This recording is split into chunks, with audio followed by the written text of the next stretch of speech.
ማንም ያስተምር ማንም ይናገር በቃሉ ይናገር ማን ነው? መካሪ ማን ነው? ልባችንን የሚያጸናልን ማን ነው? አስተዋይ ልቡና እንዲኖረን የሚያደርግ ማን ነው? እግዚአብሔር ክብር ምስጋና ለእርሱ ይሁንለት።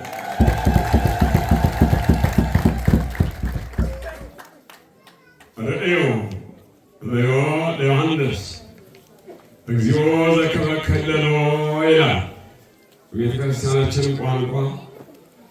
መጥምቀ መለኮት ቅዱስ ዮሐንስን አምላኩ እግዚአብሔር እንዴት እንዳከበረው፣ እንዴት እንዳገነነው፣ እንዴት ፍጹም እንዳደረገው ርእዮ እዮ አስተውሉ፣ ተመልከቱ ወይም ስሙ።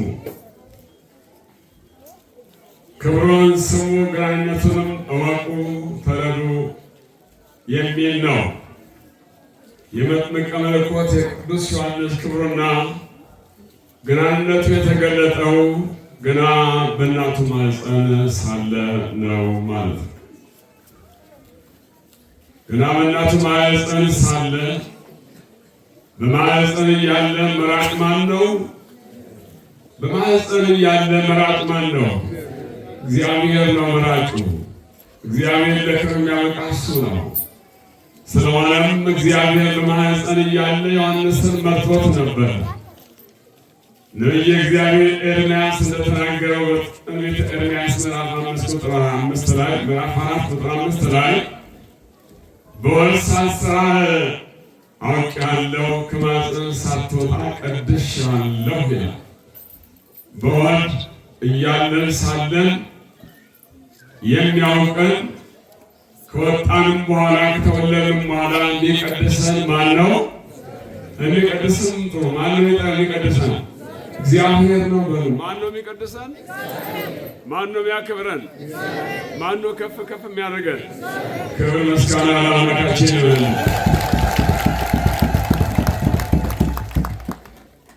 መጥምቀ መለኮት ቅዱስ ዮሐንስን ከማኅፀን ሳይወጣ ቀደሰው፣ መረጠው እግዚአብሔር።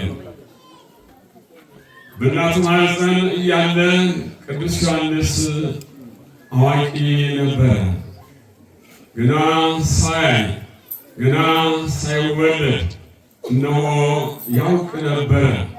በእርሱ ላይ መንፈስ ቅዱስ ያደረበት ሆኖ ነበርና ይህም ማለት እና እናቱ ቅድስት ኤልሳቤጥ ጸንሳ ሳለች የአምላክ እናት እመቤታችን ድንግል ማርያም የእሷን መጽነስ ስለሰማች ለመጠየቅ ወደ ኤልሳቤጥ ወደ ዮሐንስ እናት ጉዞ አድርጋ ነበረ።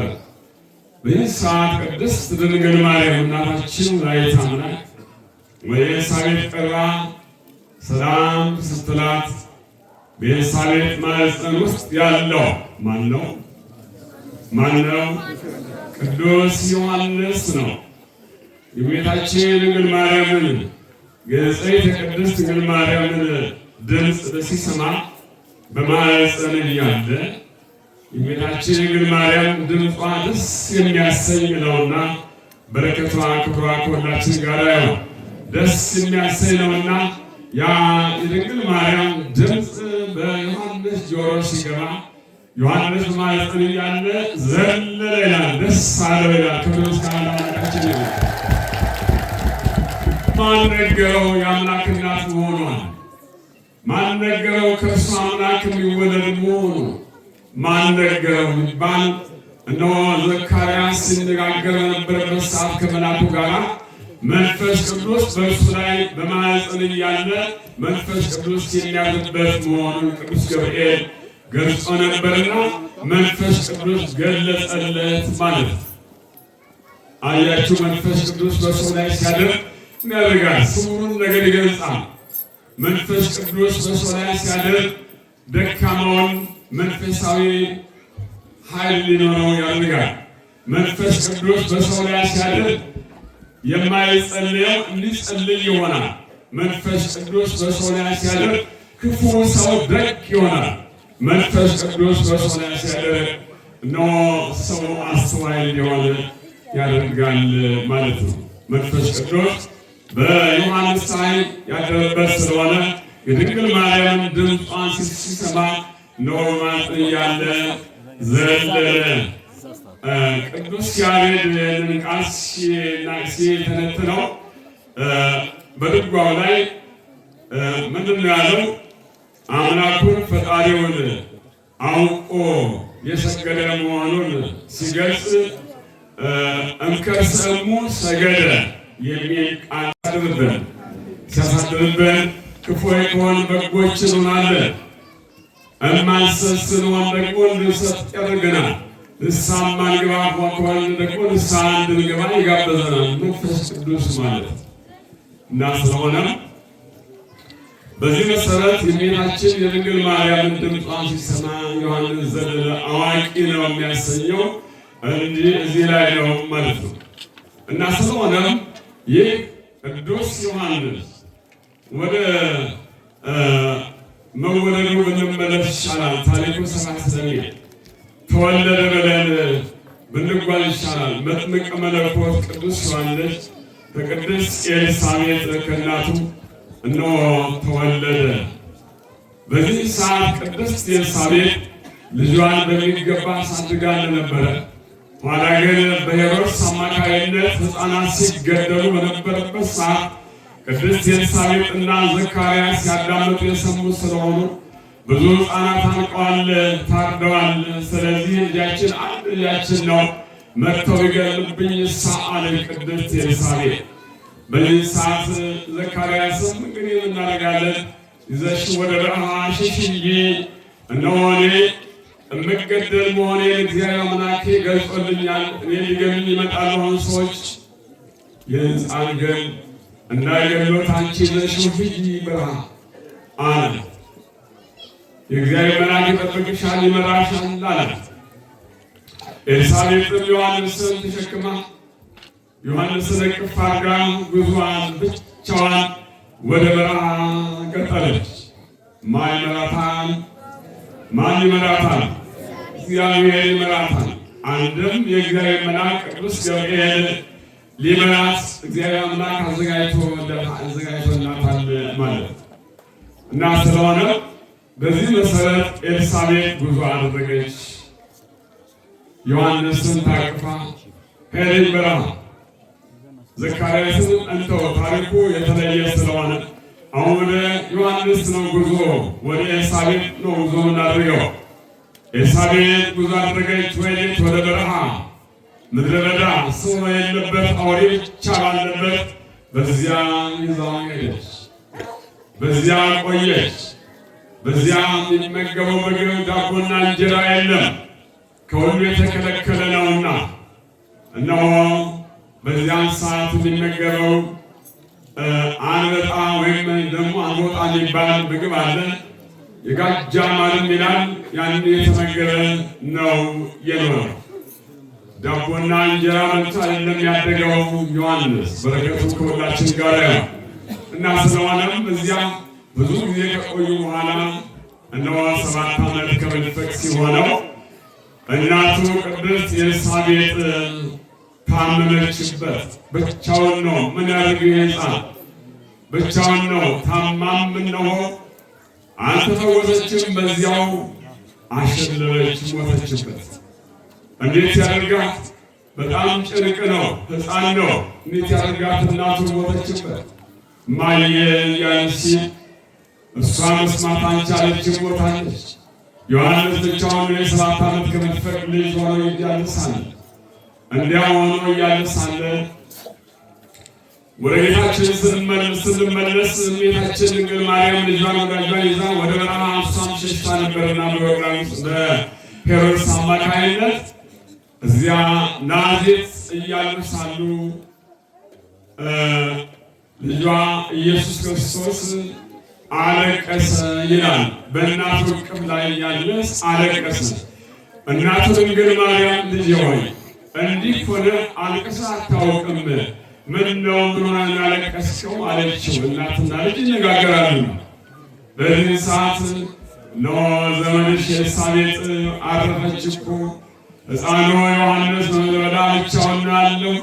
ስለዚህ በዚያ ስላለ ብቻውን ስለሆነ ያሳዝነኝ ነው እርሷም እመቤታችን ድንግል ማርያም ዘመዷንና ኤልሳቤጥ አለቀሰች፣ አዘነችላት።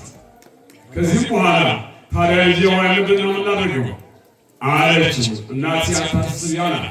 ከዚህ በኋላ ደመና ጠቀሰና እንደ አውሮፕላን ሆኖ ጭኗቸው እንዲሄድ አደረገ።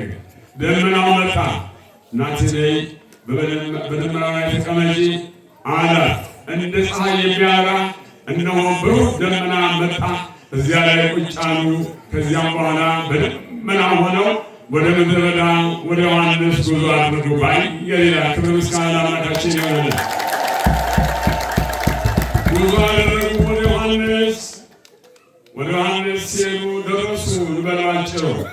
ከዚያም በኋላ ዮሐንስ ሰው አይቶ አያውቅም። በምድረ በዳ ውስጥ የኖረ ሰው አይቶ ማያውቅ ከእግዚአብሔር መላእክት ጋር አብሮ ያለ ስለሆነ ሰው አይቶ አያውቅምና እነሆ ድንግል ማርያም ሕፃኗን ይዛ ብቅ ስትል ሰሎሜም አለች፣ ዮሴፍም አለ። ብቅ ሲሉ ከደመናው ሲወርዱ ዮሐንስ ለመሸሽ ፈለገ ይላል።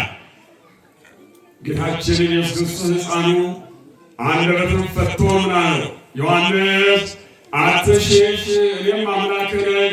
ይህችም እናቴ እናተ ዘመድ ነች፣ ይህም ዮሴፍ ነው። ይህችም ሰሎሜ ወደ አንተ መጥተናልና አትሽሽ አለው። በቃሉ አጸናው። በቃሉ እንዲያጸና ፈቃድ ይሆንልን። በቃሉ አጸናው። ዮሐንስ ከመሸሽ ቀጥ ብሎ ቆመ፣ አምላኩ አዞታልና። ከዚህም በኋላ ጌታችን ኢየሱስ ክርስቶስ ወደ እሱ ጠጋ አለ። አሁን ቀጥ ብለህ ቁም ዮሐንስ፣ የሚደረገውን ታያለህ አለው። አሁን ዮሴፍና ማለትም ሰሎሜና እመቤታችን ድንግል ማርያም የኤልሳቤጥን ሥጋ እንዲያጥቡ እንዲገንዟት አደረገ። ከዚህም በኋላ ቅዱሳን መላእክት ከሰማይ ሚካኤልና ገብርኤል መጡ ይላል። እነሱ ደግሞ መቃብሯን እንዲቆፍሩ አደረገ እግዚአብሔር። ስምዖንና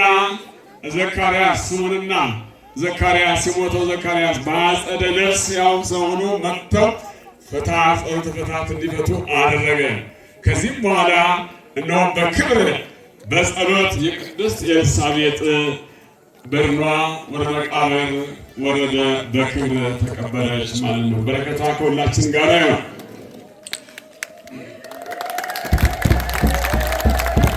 ከዚህ በኋላ ሁሉ ከተከናወነ በኋላ አሁን እናቴ መሄድ ያስፈልገናል አላት እመቤታችንን ልጇ። ወይ ልጄ እንዴት አድርገን ነው የምንሄደው? ዮሐንስ እናቱን ሞታበታለች፣ ብቻውን ነው ያለው፣ እንዴት ይሆናል?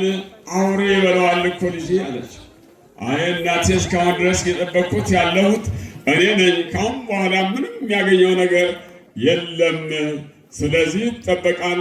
መልአኩን አዝለታለሁ፣ ቅዱስ ገብርኤል ከእሱ ጋር ይሆናል። የሚጠጣውን ምንጭ እንደ ማር የሚጥመውን አወጣለታለሁ፣ አመጭለታለሁ፣ ያን ይመገባል። እናቴ ወይ ለእሷ አታስቢ አላት። ከዚህም በኋላ በመጡበት ደመና ተጓዙ ማለት ነው። ዮሐንስ እዚያ በበረሃ ብቻውን ያለው፣ ዘመድ አዝማድ የለም። መላእክት ይመጣሉ፣ ይጎበኙታል። ዮሐንስ በንጽህና በቅድስና በድንግልና ሁሉን ነገር ከሰው ተለይቶ መልካም ስራ እየሰራ በዚያ ሆኖ አምላኩን እያመለከ በበረሃ ብቻውን ሆነ። 30 ዘመን ሲሞላው እነሆ የእግዚአብሔር ነቢይነት ተናገረው። ከዚያ እንዲነሳና ወደ ሰዎች ወዳሉበት እንዲገባ በዚያም ደግሞ ወንጌል እንዲያስተምር ሰዎች ሁሉ ለንስሐ እንዲዘጋጁ አደረገ እግዚአብሔር። በጊዜው በሰዓቱ ወጣ ዮሐንስ ወደ ህዝቡን ሊያስተምር መጣ ይላል። ከዚያም በኋላ ንስሐ ግቡ እያለ ይሰብክ ያስተምር ጀመረ። ሁሉም በአጠቃላይ ዮሐንስ የሚናገረውን ቃል እያዳመጡ ወደ እሱ እየቀረቡ የሚያስፈልገውን ነገር ሁሉ ከእሱ ያዳምጡ ነበር። ቃል እግዚአብሔር ይሰሙ ነበረ፣ ይመክራቸው ያስተምራቸው ነበረ። አንድም መንፈስ ቅዱስ ያደረበት ስለሆነ ቃሉ አንዲት ጠባትንም በሰው ልቡና ውስጥ ታዛለችና የሰዎችን ልቡና የለወጠ ስለሆነ ዮሐንስ ምን እናድርግ ምን እንስራ ነበር የሚል። የሰው ልቡና ሲለወጥ እንደዚህ ነው። ምን ላድርግ ምን ልስራ ያሰኛል። እና ስለሆነም ምን እናደርግ ምን እንስራ ብለው ጠየቁት።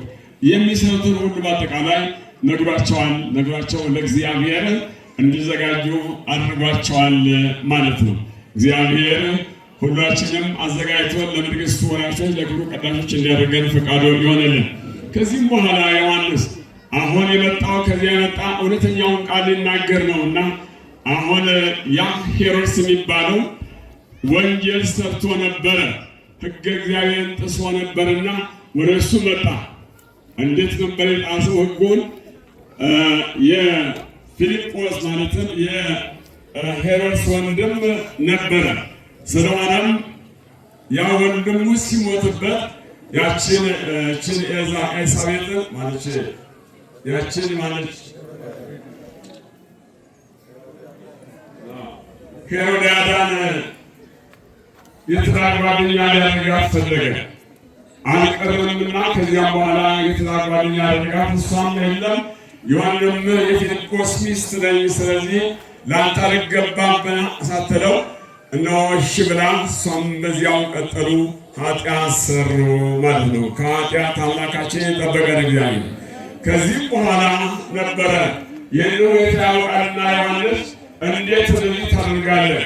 የወንድምህን ሚስት ስታገባ አይገባም፣ ሕገ እግዚአብሔርን ጥሰሃልና እያለ ቢነግረውም ሊመለስ አልቻለም። ንጉሥ ስለሆነ የፈለገውን ያደርግ ነበርና እሷም ንግሥት ስለሆነች የፈለገችውን ታደርግ ነበርና ማንም አይናገራቸው ነበርና እንዴት ትናገረናለህ በማለት በዮሐንስ ላይ ተነሱበት ማለት እሱ ሕገ እግዚአብሔር ተጣሶ ልክ አይደለም ብሎ ነበረ የተናገረ እና ስለሆነም አልሰሙትም። በብርሃንም ተናገረ። ከተኙም በኋላ ሌሊት ተኝተውም እያሉ ሳሉ ተው አንተ የወንድምህን ሚስት ታገባ አይገባህም እያለ ይወቅሰው ነበረ የእግዚአብሔር መልአክ። አንድም ዮሐንስ ሲናገረው ነበረ ማለት ነው። አሁን በጨለማ በሚናገርበት ሰዓት ይህ ሰውዬ ከየት መጥቶ ነው እንዲህ በድምፁ የሚነግረን? ከየት መጥቶ ነው? ቤት በኩል ገብቶ ነው? እስኪ መብራት እናብራና እንፈልገው ብለው መብራት አበሩ። መብራቱን አበርተው ሲፈልጉ ማንም የለም፣ ሁለቱ ብቻ ናቸው፣ ጨለማ ነው። በዚህ ሰዓት የበራው መብራት አንተ ሄሮድስ የወንድምህን ሚስት ማግባት አይገባም ማንም ነው መብራቱ የሚበራው መብራት ራሱ ይናገር ጀመር። አረጉ ፈላ። በዚህ ሰዓት ደነገጡ ሁለቱ። ያም ሆነ በዚህ መልክ ነበሩ ማለት ነው። ከዚህ በኋላ ምን አለች ያቺ ርግምት የሆነች ሄሮድያዳ የተረገመች ርግምት የሆነች ሴት ይህንን ሰው ማድረግ ያስፈልገን እንደው እረፍት ብናገኘው እሱ ከሞተ በኋላ እንጂ በሕይወትማ እያለ ሳለ ምንም እረፍት አናገኝም። እንግደለው፣ ይገድላል። አንዳንድ ሴቶች ክፋት ያለባቸው አሉ። ከክፋት አምላካችን ይሰውራቸው። እነሆ ሊገደል ይገባዋል አለች። በረሃ ውስጥ የኖረ ነቢይ ካህን የሆነው ሰማዕት የሆነው የእግዚአብሔር ወዳጅ የሆነው ይህ ነቢይ እንዲገደል ሄሮድያዳ እነሆ ይህን ቃል ተናገረች። እሱም አይሆንም የነገር ብሎ አላላትም። ሴት የላከው ምን አይፈራም ሞት አይፈራም እንደሚባል ሁሉ እንደዚያው ቃሏን ሰማ። ከዚህ በኋላ ሊገደልበትን መንገድ ፈለገ ማለት ነው። ያም ሆነ ወስደው አሰሩት። ታሰረ እስር ቤት። ያ በረሃብ ያ በጥማት የቆየ ባህታዊ ያ የእግዚአብሔር ሰው ያ ብቸኛ ያ የእግዚአብሔር ሰው ያ እውነተኛ ሰው ወንጀል ሳይሰራ እንደ ወንጀለኛ ወስደው እስር ቤት ወህኒ ከተቱ። ታሰረ ዮሐንስ። ከእሱ ጋር ግን ማን አለ? እግዚአብሔር አምላካችን እሱ አለ ከእሱ ጋር ማለት ነው። ከሁላችን ጋር የሆነ እግዚአብሔር ከእሱ ጋር ነበረ። ስለሆነም በዚህ ሰዓት ፍርድ ተዘጋጅቷል። አሁን የሄሮድስ የተወለደበት ወቅት ጊዜው ስለሆነ አሕዛቦች የተወለዱበትን ቀን ያከብራሉና በዚህ ሰዓት የልደቱን በዓል ለማክበር ሹር ጉዳሉ ሁሉም በአጠቃላይ እነሆ የሚያስፈልገው ሁሉ ተዘጋጀ። መኳንንቱ የዘዘቱ ሁሉ መጣ። በዚህ ሰዓት እንዴንሽ ገዳው ሆነ ደስ አላቸው ሁሉ የንጉሥ በዓል ነው ተብሎ ከዚህም በኋላ ልጅ የሄሮድያዳ ልጅ ሁለት ሄሮድያዳ ይላታል። የሄሮድያዳ ልጅ ዘፋኝ ነች ይላል። ድምፀ መልካም ነች ይላል። በዚህ ሰዓት እሷ መጣች። እንደውም በደንብ አድርጋ ስትሸልልና ስትዘፍን ልቡን ስብር አደረገችው። ኧረ ይህችስ የማን ነች? እንደው ይህች በጣም ድምፃዊ ነች፣ ይህችን ትሸለም ይገባታል አለ ሄሮድስ። በዚህ ሰዓት ነይ ተባለች። ምን ልሸልምሽ? የመንግሥቴን እኩሌታ እንኳን ቢሆን እነሆ እሰጥሻለሁ። ምን ልሸልምሽ አላት። እስኪ እናቴን ልጠይቃትና ከእሷ ተማክሬ የሚሰጠኝን ነገር እነግርሃለሁ አለችና ወደ እናቷ ሄደች። ይቺ ሄሮድያዳ የተረገመች ሴትዮ አሁን ይህን ቃል ስትነግራት እነሆ ልሸለም ነው፣ ምን ልጠይቀው ስትል ነው ንጉሥ እንደዚህ አለ። አዎ በቃ አሁን ተመቸ። የዮሐንስን አንገቱ ላይ በሰይፍ አውርደህ አሳርፈህ አንገቱን ቆርጠህ ጭንቅላቱን ራሱ ስጠኝ በይው አለች። መጥፎ ምክር እናቶች ልጆቻችሁን ስትመክሩ መጥፎ ነገር መምከር ነው የሚያስፈልገው፣ ክፉ ነገር ያጠፋልና። ስለሆነ ይህንን ስትላት ይህንን ቃል ይዛ ወደ ንጉሡ ዘንድ ደረሰች። የዮሐንስን ጭንቅላት ቆርጠህ ስጠኝ አለች። በጣም ከባድ ነገር ነው የጠየቅሽኝ፣ ነገር ግን በሰዎች መካከል ብያለሁና ምን አደርጋለሁ አለ። ከዚህም በኋላ ዮሐንስ አንገትን የሚቆርጡ ወታደሮች ተላኩ። እሷም አብራ ጉዞ አደረገ ይችላል። ከዚህም በኋላ ዮሐንስ መምጣታቸውን አወቀ። በመስኮት በኩል ብቅ አለና እኔ ነው የምትፈልጉ? ያላችሁ አንገት ያለና አንገቱን አሳምሮ ሰጣቸው። አልተንቀጠቀጠም፣ አልፈራምም። ከዚህም በኋላ ሰይፉ ከባድ ነውና አንዴ ያሳርፉበት። ዮሐንስ አንገት ለብቻው ሆነ፣ ሌላው ገላው ዘፍ ብሎ ወደቀ። በረከቱ ከሁላችን ጋር ይሁን። በዚህ ሰዓት ደቀ መዛሙርት ዮሐንስን ስለ ዮሐንስ ሞት አዘኑ። በሩን ወስደው ቀበሩ። ከዚህ በኋላ በፀሐይ አድርጋ ይዛ ወደ ንጉሡ ዘንድ ቀረበች። በጣም ጥሩ ረፍት ተደረገ። በቃ እኔ ይዘሽ ሂጂ አላት። ይዛ ሄደችና ወደ እናቷ ዘንድ ይኸውና ዮሐንስ ራሴ ወጉ ቆረጥኩት አስቆረጥኩት አለች። እንኳን ደህና በቃ ረፍት ታደረገ። ሲወቅሰኝ የነበረው አሁን አለችና እንዝርት ይዛም ፈትልም እንደሆነ ይላል መጽሐፉ። ከዚህም በኋላ አንገቱ ላይ እንድች እያደረገች የሰውን ሰው የምትሳደቢ ምላሱም ደግሞ እንድች ወደ አፉ ውስጥ እያስገባች በይዘቷ የሰውን ሰው የምትሳደቢ ምላስ ዛሬ ታስረሽ አይደለም በቃ አለቀለሽ ብላ ስትል በዚህ ሰዓት እግዚአብሔር አምላክ ዮሐንስን አልተወውምና እነሆ በጆሮና በጆሮ መካከል ግራና ቀኝ ክንፍ ብቅ አደረገለት። ክንፍ አምላካችን ክንፉን ብቅ እስካደረገለት አሁን እነሆ ግርሙን ሰንጥቆ ወጣ። ዮሐንስ ጭንቅላቱ ብቻ ሰንጥቆ ወጣ። እየበረረ ሄደና ጌታችን አምላካችን መድኃኒታችን ኢየሱስ ክርስቶስ ሐዋርያትን በሚያስተምርበት በደብረ ዘይት ተቀምጦ ያስተምር ነበርና ዮሐንስ ከቻለ ጊዜ አሁን በዚህ ሰዓት ጌታችን ወዳጄ ዮሐንስ መጥቷል። ደቀ መዛሙርት ሐዋርያት የዮሐንስ ጭንቅላት ነው። ስለ ዮሐንስ መዘክሩ ይገባቸዋል። ስለዚህ ዮሐንስ ትሰብካለህ፣ ታስተምራለህ፣ ሕይወትን ወይም ደግሞ ነፍስን በጭንቅላት ውስጥ አስቀምጬልሃለሁ። ስለዚህ 15 ዓመት በአየር ላይ እየዞርክ ስለ ክፋቱ ስለ ሄሮድስ ክፋት ሰው ንስሐ እንዲገባ አስተምር አለ። እሺ አለ ዮሐንስ። እነሆ ብድግ አለ፣ ወደ አየር ወጣ። እንዲሁ 15 ዓመት ሙሉ እያስተማረ ቆየ ይላል። እግዚአብሔር የተመሰገነ ይሁን። በሰዓቱ ከ15 ዓመት በኋላ እረፍት አድርጓል። እግዚአብሔር ወደ እሱ ጠርቶታል ማለት ነው። በነፍሱ ሕያው ሆኖ ዛሬ አለ።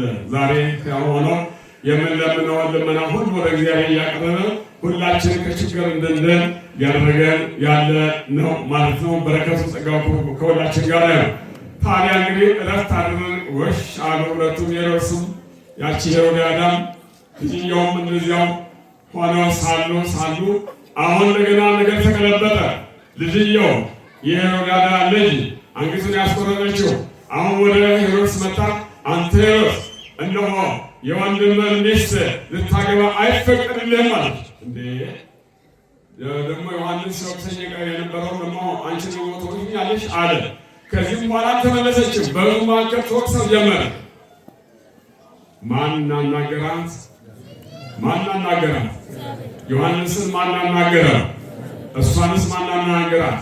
እግዚአብሔር ነው። ልክ አይደለም ሄሮድስ ትክክለኛ አይደለም እያለ እየገሰጸው ነው ያለው ማለት ነው። ስለዚህ ጠንከር ስትልበት በልችል ሴትዮ በአስቸኳይ ሰይፍ ቆርጣችሁ ጋር ሰይፍ መዛችሁ አንገቷን ቆርጣችሁ ጣሉልኛል። አንገቷ ተቆረጠና ወደቀች። ረፍት ዮሐንስን የገደለ መቸፋ። አሁን ደግሞ ያቺ ሄሮድያዳ እናትየው እነሆ ዮሐንስ ተገሏል፣ እንግዲህ ካሁን በኋላ ምንም ችግር የለም ብላ ስትል በዚህ ሰዓት እሷም እንደዚያው ህመምተኛ ሆነች። እርሷም እንደዚያው በእርሷ ላይ እግዚአብሔር አምላካችን እርምጃ ወሰደባት፣ እሷም ሞተች ይላል። ስለ ቸርነቱ ክብር ምስጋና ለአምላካችን ይሁንልን። የቀረው አለው ሄሮድስ ነው የቀረው። እሱም እንደዚያው አለሁ ሲል ምን ሆነ? እነሆ ሰውነቱ አበጠ፣ ሰውነቱ ተላ። ከዚህም በኋላ እነሆ ድርቅርቅ አለ፣ እንደ እንጨት ሆነ ይላል። ከዚህም በኋላ ስጋውን እየነጨ የራሱን አካል እየነጨ ይበላ ጀመረ። ማንን ያደረገው? ዮሐንስ አባት አምላክ ፈጣሪው ጠባቂው አመስግኑት እግዚአብሔር። ቅዱሳንን የሚያባርር ሁሉ በቅዱሳን ላይ የሚነሳ ሁሉ መጨረሻ ፍጻሜው ይሄ ነው የሚሆነው። ከዚህም በኋላ እንደው ስጋውን እየነጨ እየበላ ከቆየ በኋላ እሱ ሞተ ማለት እና ስለሆነ ሁሉም ሞቱ። ዮሐንስ ግን ዛሬ በአጸደ ነፍስ ሆኖ ዛሬ ለእኛ እያገለገለ አለ ማለት ነው። ስለሆነም ግና ሳይሞት በትናንትና ዕለት መስከረም 1 ቀን ጌታችን አምላካችን መድኃኒታችን ኢየሱስ ክርስቶስ ቃል ኪዳን ገብቶለታል። ለጽዋ ስመከ ወዘገብረ ተስካረከ እመለከ ወያነጸ መርጡለከ ቤተክርስቲያን የሰራውን ስምን የጠራውን ዝክርን ያዘከረውን ሁሉ እምርልሃለሁ ምሬልሃለሁ አለ። ክብር ምስጋና ለአምላካችን ይሁንልን። አሁን በዚህ ዕለት ሁላችሁም ዛሬ መጥምቀ መለኮት ቅዱስ ዮሐንስን በማመን በአማላጅነቱ መጥታችሁ በማመን እሱን ተጠቅማችሁ እያከበራችሁ